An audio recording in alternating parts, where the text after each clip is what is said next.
বিসমিল্লাহির রহমানির রহিম। আশা করি প্রিয় শিক্ষার্থীবৃন্দ তোমরা সবাই ভালো আছো। আজ নবম শ্রেণীর শিক্ষার্থীদের স্বাগতম জানাচ্ছি। আমি মোহাম্মদ হাশেম আলী স্যার, সহকারী শিক্ষক গণিত বিভাগ, Banasree national ideal school, Dhaka. প্রিয় শিক্ষার্থীবৃন্দ, আজ আমি তোমাদের উচ্চতর গণিত বিষয়ের 11.1 এবং 11.2 উপরে একটা সৃজনশীল আলোচনা করব। প্রিয় শিক্ষার্থীবৃন্দ, তোমরা একটু খেয়াল করো। আজ শ্রেণী হচ্ছে নবম, বিষয় গণিত, শিক্ষক আমার নাম দেওয়া আছে, FBID দেওয়া আছে, ক্লাস নাম্বার হচ্ছে 31, আমার মোবাইল নাম্বার দেওয়া আছে, আজকের তারিখ হচ্ছে 16/6/2021। প্রিয় শিক্ষার্থীবৃন্দ, আমাদের আজকের যে সৃজনশীলটা আলোচনা করব 11.1 এবং 11.2 উপর, সেটা হচ্ছে গিয়া 4টি বিন্দু স্থানাঙ্ক, যথাক্রমে A2 - 3, B3 0, C0 1 এবং D-1 - 2 এটা দেওয়া আছে। 4টা বিন্দু দেওয়া আছে। আমাদের স্থানাঙ্ক জ্যামিতি এই অধ্যায় মানে 11.1 এবং 11.2 এর আলোচনা হচ্ছে স্থানাঙ্ক জ্যামিতি। তো ক নাম্বার বের করতে বলছে হচ্ছে দেখাও যে ABCD একটি রম্বস। খ নাম্বার হচ্ছে কি AC ও BD কর্ণের দৈর্ঘ্য নির্ণয় করো এবং ABCD একটি বর্গ কিনা যাচাই করো। ABCD একটি বর্গ কিনা সেটা যাচাই করো। গ নাম্বার হলো ত্রিভুজ ক্ষেত্রের মাধ্যমে চতুর্ভুজটির ক্ষেত্রফল নির্ণয় করো। এখন বিষয়টা হচ্ছে স্থানাঙ্ক জ্যামিতির ভিতরে আমাদের অনেক আলোচনা আছে। তো এই জায়গায় এই দুইটা বিন্দু নিয়ে আমাদের আলোচনা হবে। আমি ডিটেলস কিছু বলতেছি না। এই সৃজনশীল সংশ্লিষ্ট যে আলোচনা, সেই আলোচনাটুকু তোমাদের একটু জানতে হবে।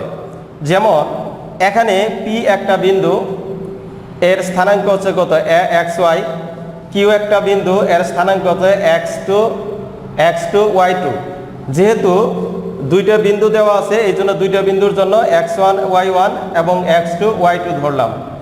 এখন এই P বিন্দু থেকে Q বিন্দুর দূরত্বটা কত? P বিন্দু থেকে Q বিন্দুর দূরত্ব, এই দূরত্ব নির্ণয়ের সূত্রটা হচ্ছে PQ। তার মানে কি, P বিন্দু থেকে Q বিন্দুর দূরত্ব PQ সমান হচ্ছে √x2 - x1 whole square plus y2 - y1 whole square.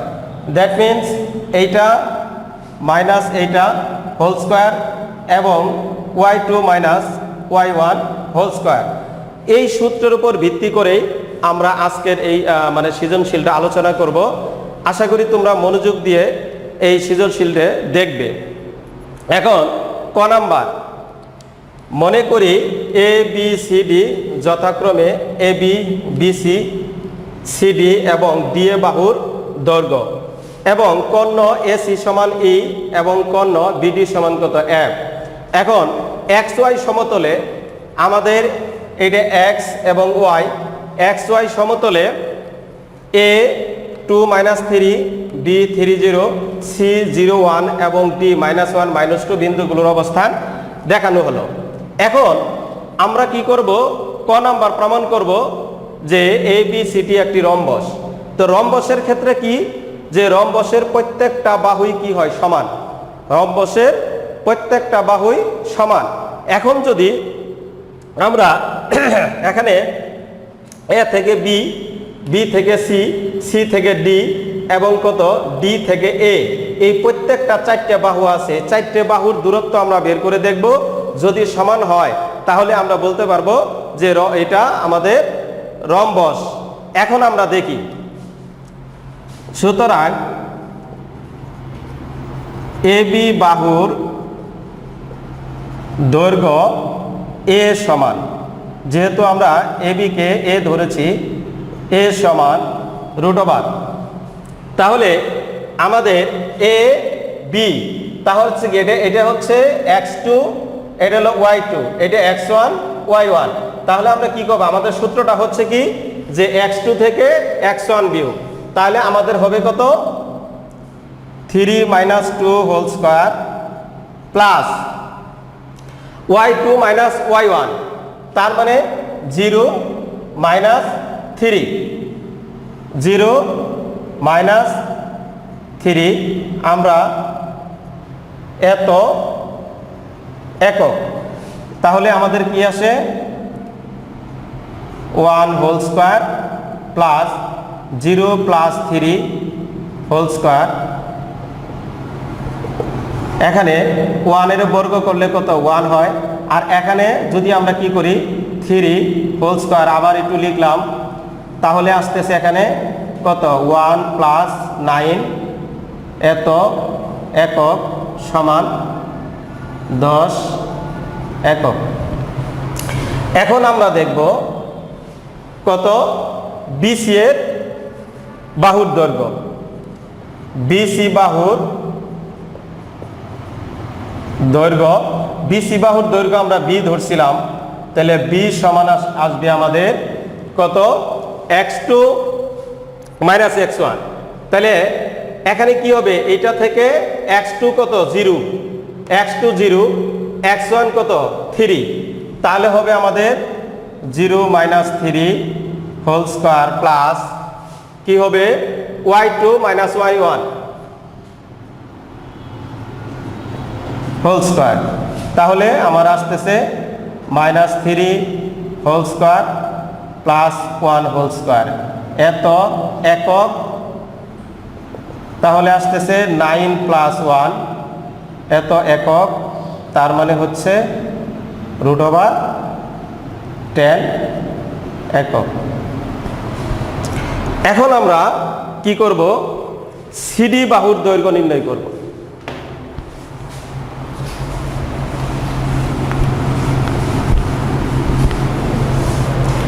তাহলে সিডি বাহুর দৈর্ঘ্য, সিডি বাহুর দৈর্ঘ্য সি সমান √। এখন আমাদের কি আসতেছে যে সিডি, তাহলে কি হবে, এইটা হবে x2 আর এটা হবে y2, এটা হলো x1, এটা y1, তাহলে কি হবে -1 মাইনাস 0 হোল স্কয়ার প্লাস তারপরে হবে কত -2 মাইনাস 1, তার মানে হচ্ছে কত y2 মাইনাস y1। তাহলে এখানে কি হবে একক, তাহলে কত -1 whole square plus -3 whole square এত একক। তার মানে এখানে আসতেছে 1 প্লাস 9 এত একক √10 একক। এখন আমরা দেখব যে ডিএ বাহুর দৈর্ঘ্য। সুতরাং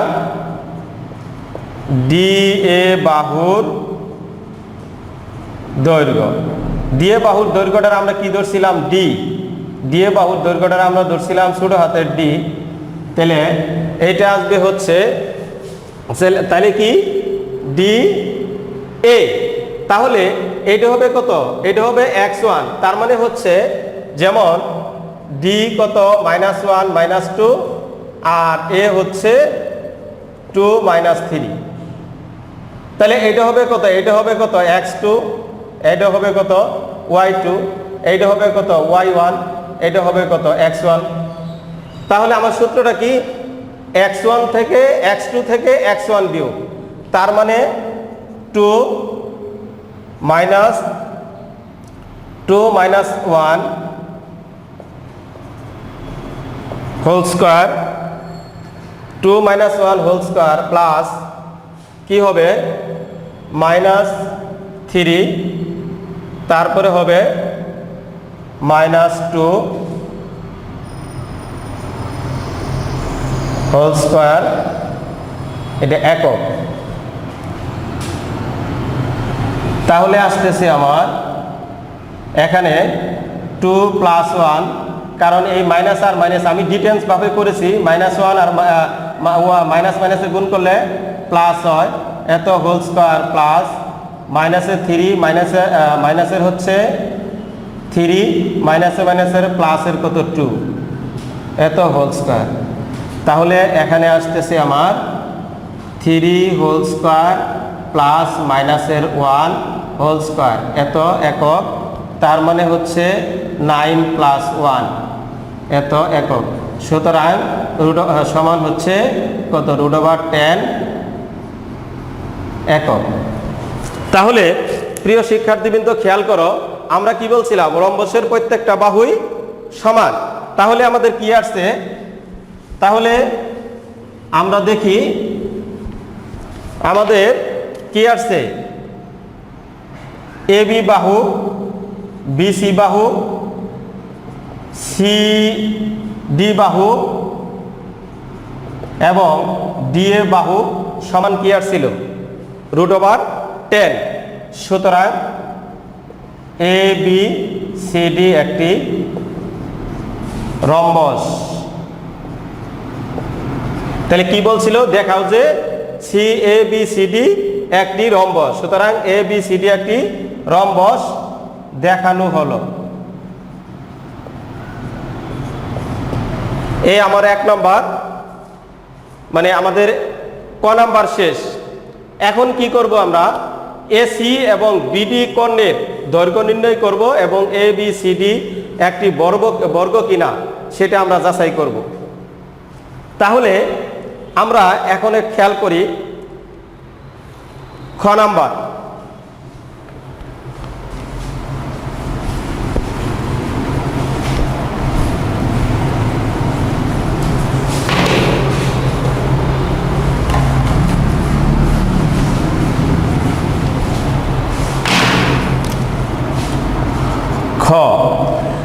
তাহলে আমরা ক থেকে পাই এ বি সমান এ বি সমান পাইলাম আমরা √10 একক। বিসি সমান পাইছি √10 একক। এখন এসি কর্ণের দৈর্ঘ্য, এখন আমরা এসি, যেহেতু এসি কর্ণের দৈর্ঘ্য বের করতে বলছে, এসি কর্ণের দৈর্ঘ্য আমরা ধরছিলাম, এইটা সমান কত হবে। তাহলে আমার আসতেছে এ এবং সি। তাহলে এ বিন্দুটা হচ্ছে আমার 2 - 3 আর সি বিন্দুটা হচ্ছে আমার 0 - 1। তার মানে আমার এইটা হচ্ছে কত, এখানে এটা হলো x1, এটা হলো y1, এটা হচ্ছে কত x2, এটা হচ্ছে y2। তাহলে আমার কি আসবে x2 - x1, তার মানে 0 - 2 হোল স্কয়ার, তারপরে হচ্ছে 1 -3 হোল স্কয়ার, সরি এটা হোল স্কয়ার। তাহলে এখানে হবে একক। তাহলে এখানে আসতেছে -2 হোল স্কয়ার আর হচ্ছে মাইনাসে প্লাস 1 + 3 হোল স্কয়ার একক। তাহলে 4 + 4 হোল স্কয়ার, তাহলে আসতেছে 4 4 4 বর্গ করলে হয় 16। সুতরাং √20 এত একক। এখন কি করতে বলছে, এসি এবং বিডি কর্ণের দৈর্ঘ্য নির্ণয় করতে বলছে। তাহলে এখন আমাদের কি করতে হবে, সুতরাং বিডি কর্ণের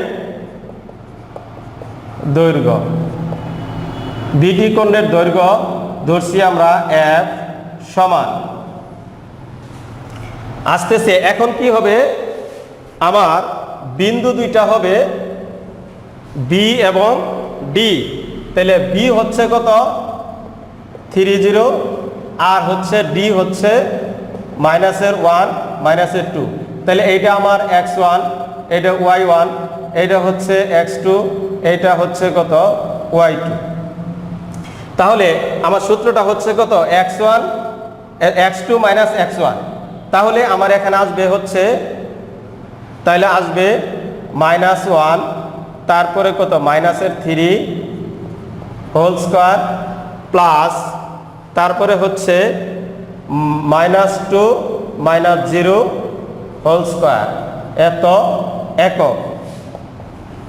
এখানে মাইনাসের 4 হোল স্কোয়ার মাইনাসের 2 হোল স্কোয়ার। তাহলে এখানে আসতেছে কত? রুট ওভার 4 এর বর্গ করলে 16, 2 এর বর্গ করলে হয় 4, তাহলে আবার আসতেছে রুট ওভার 20 একক। তার মানে হচ্ছে কত? বিডি কর্ণের দৈর্ঘ্য কত? রুট ওভার 20, আর এসি কর্ণের দৈর্ঘ্য হচ্ছে কত? Root over 20। তাহলে আমার এই জায়গায় হলো আমাদের এখন এসি আর বিডি হচ্ছে কত? সমান। এসি এবং বিডি সমান। এসির কর্ণের দৈর্ঘ্য আসছে রুট ওভার কত? 20, আর বিসি কর্ণের দৈর্ঘ্য আসছে রুট ওভার 20। তাহলে এখন আমরা একটা জিনিস খেয়াল করব, সেটা হচ্ছে গিয়া লাস্টের যে অংশটা তোমরা খেয়াল করো, আমরা দুইটা কোণের মান পাইছি। এখন দেখাবো যে লাস্টে একটা অংশ আছে, সেটা হলো এ বি সি ডি একটি বর্গ কিনা যাচাই করো। যে বর্গ যদি হয় তাহলে আমরা জানি বর্গ যদি হয়, বর্গের সংখ্যাটা হচ্ছে যে চতুর্ভুজের প্রত্যেকটা বাহু সমান এবং প্রত্যেকটা কোণ সমকোণ। প্রত্যেকটা বাহু সমান এবং প্রত্যেকটা কোণ হচ্ছে কি? সমকোণ। তাহলে আমরা প্রত্যেকটা কোণ কিন্তু বাহু কিন্তু সমান পেয়েছি। তাহলে এসি হচ্ছে কত? Root over 20। তাহলে সুতরাং এসি স্কোয়ার সমান হবে কত? Root over 20 whole square. তার মানে আসতেছে কত? 20। এখন আমরা দেখি AB square plus BC square. তাহলে এবির মান পেয়েছি আমরা 10 হোল স্কোয়ার, আর বিসির মান পাইছিলাম হচ্ছে 10 হোল স্কোয়ার। তাহলে স্কোয়ারের সাথে রুটটা চলে যাবে, থাকবে কত? 10 প্লাস 10 সমান কত? 20। তার মানে কত? আমি এসি স্কোয়ার লিখতে পারি। তাহলে সুতরাং আমাদের আসতেছে কত? AB square plus BC square. তাহলে পিথাগোরাসের উপপাদ্যটা কি? পিথাগোরাসের উপপাদ্যটা হচ্ছে, যদি আমরা এ বি সি এইটা একটা কর্ণ মনে করি, এইটা যদি আমরা একটা কর্ণ মনে করি, তাহলে এটা আমরা একটা কর্ণ, তাহলে এটা হচ্ছে তার অতিভুজ, এটা হচ্ছে তার এটা একটা কত? ভূমি, এটা হচ্ছে কত? লম্ব। তাহলে আমরা জানি পিথাগোরাসের উপপাদ্য অনুসারে যে লম্ব স্কোয়ার প্লাস ভূমি স্কোয়ার ইকুয়াল টু কত? অতিভুজ স্কোয়ার। তাহলে এই যে লম্ব এবং ভূমি, এই দুইটারে যদি এই দুইটা লম্ব স্কোয়ার, এই যে লম্বরে স্কোয়ার করছি, ভূমি মানে লম্ব স্কোয়ার প্লাস ভূমি স্কোয়ার ইকুয়াল টু কত? অতিভুজ স্কোয়ার। তার মানে কি? লম্ব এবং ভূমিকে যদি লম্বকে বর্গ করব এবং ভূমিকে বর্গ করার পরে যদি আমরা যোগ করলে যে মানটা আসবে, অতিভুজকে বর্গ করলে সেই মানটা আসবে। তাহলে এই দুইটা যোগফল আর অতিভুজের বর্গের সমান। তাহলে আমাদের এতটুকু আসছে, তাহলে আসছে। এখন আমরা কি হয়, যদি এটা হয় তাহলে আমাদের কি হবে? তাহলে অবশ্যই এই কোণটা কি হবে? 90 ডিগ্রি হবে। এই কোণটা হবে 90 ডিগ্রি। তাহলে সুতরাং পিথাগোরাসের উপপাদ্য অনুসারে এ বি সি কোণ এবিসি সমান কত? সমকোণ।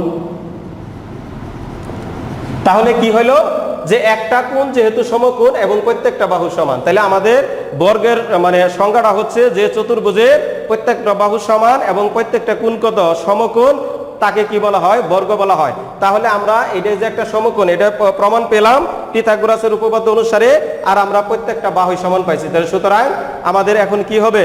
সুতরাং এ বি সি ডি চতুর্ভুজটি একটি বর্গ। সুতরাং এ বি সি ডি চতুর্ভুজটি একটি বর্গ। তাহলে আমাদের খ নাম্বার শেষ। আমরা এখন গ নাম্বার অঙ্কটা সমাধান করব। আমরা এখন গ নাম্বারটা সমাধান করব।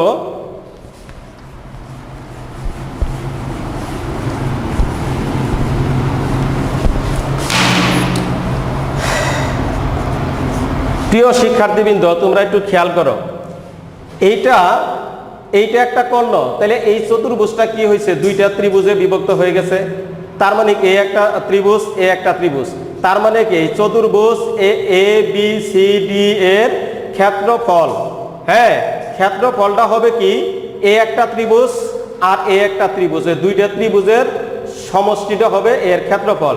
তার মানে কি ত্রিভুজ এবিসি এর ক্ষেত্রফল এটাও যেহেতু সমান এটাও সমান, তাহলে 2 ইন্টু কত হবে ত্রিভুজ এবিসি এর ক্ষেত্রফল, ত্রিভুজ এবিসি এর ক্ষেত্রফল। তার মানে আগে আমাদের ত্রিভুজের এবিসি এর ক্ষেত্রফলটা আমরা বের করব, ত্রিভুজ এবিসি এর ক্ষেত্রফলটা বের করব, তারপরে আমরা চতুর্ভুজের ক্ষেত্রফলটা বের করব। এখন ক থেকে আমরা পাই,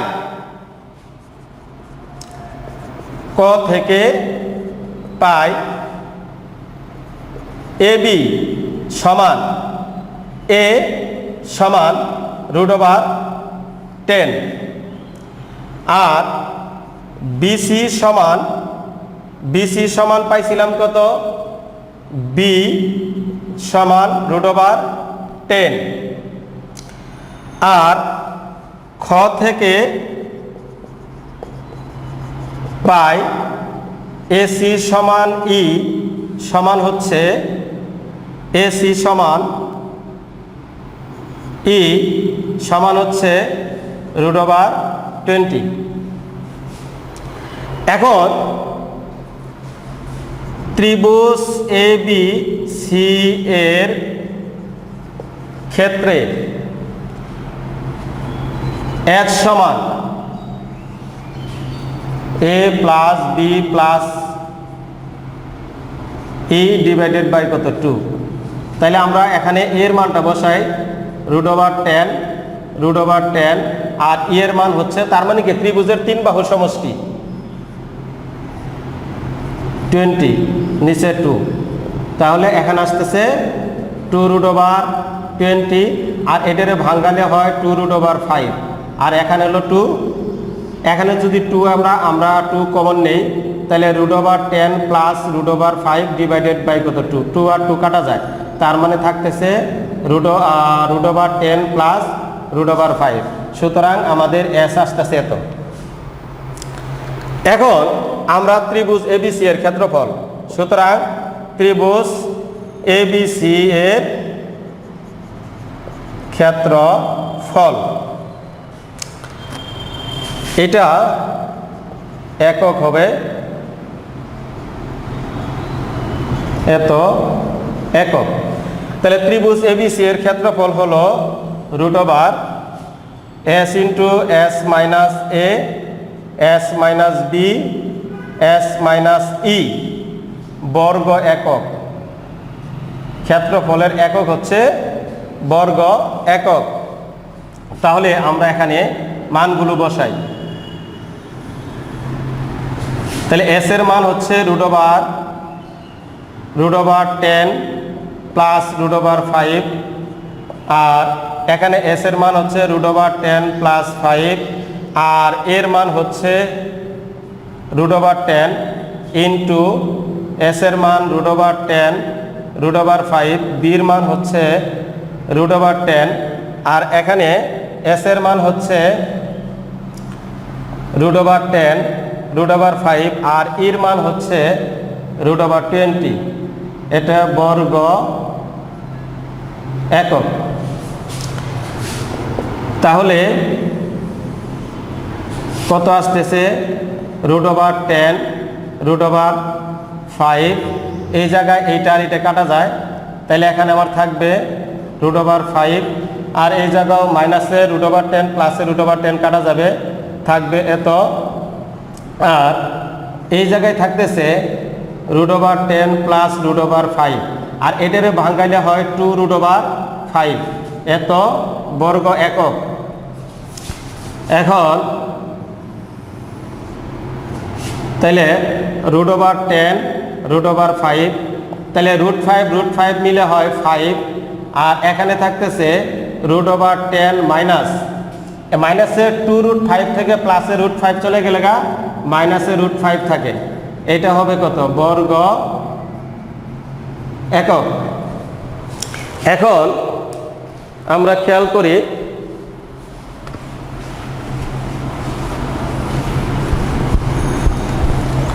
আমরা যদি এই অংশটা এখানে একটু দেখি তাহলে আমাদের আসতেছে 5 √10 √5 √10 মাইনাস √5 এত বর্গ একক। এখানে 5 এখানে a স্কয়ার প্লাস b স্কয়ারের সূত্র পড়ছে।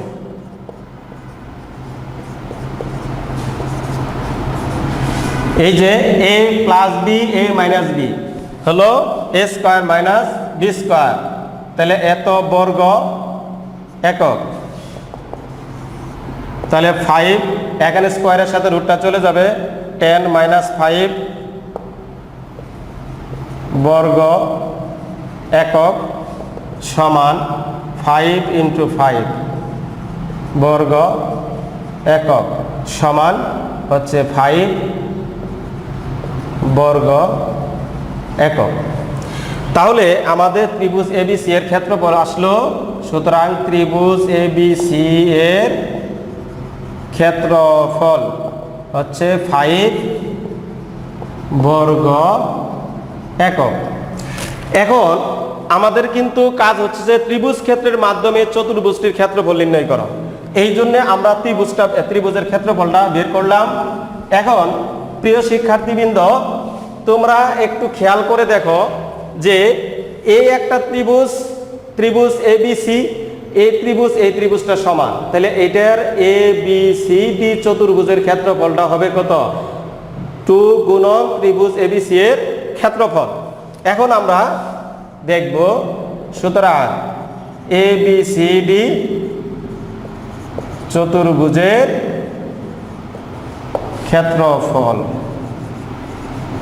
ক্ষেত্রফল হচ্ছে 2 গুণন ত্রিভুজ ABC এর ক্ষেত্রফল। তাহলে হচ্ছে 2 গুণন 5 বর্গ একক, তার হচ্ছে কত? 10 বর্গ একক, এই আনসার। তাহলে সুতরাং ABCD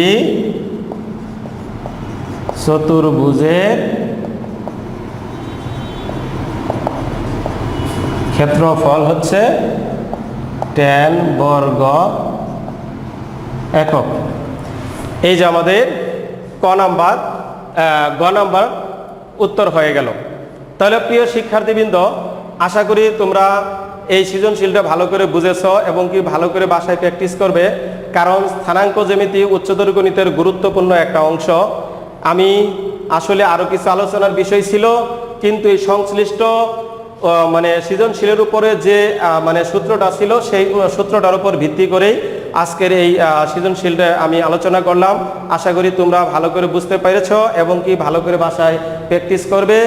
এই বলে আজকে আমি আমার ক্লাস শেষ করছি। আল্লাহ হাফেজ। আসসালামু আলাইকুম রহমতুল্লাহি ওয়া বারাকাতুহু।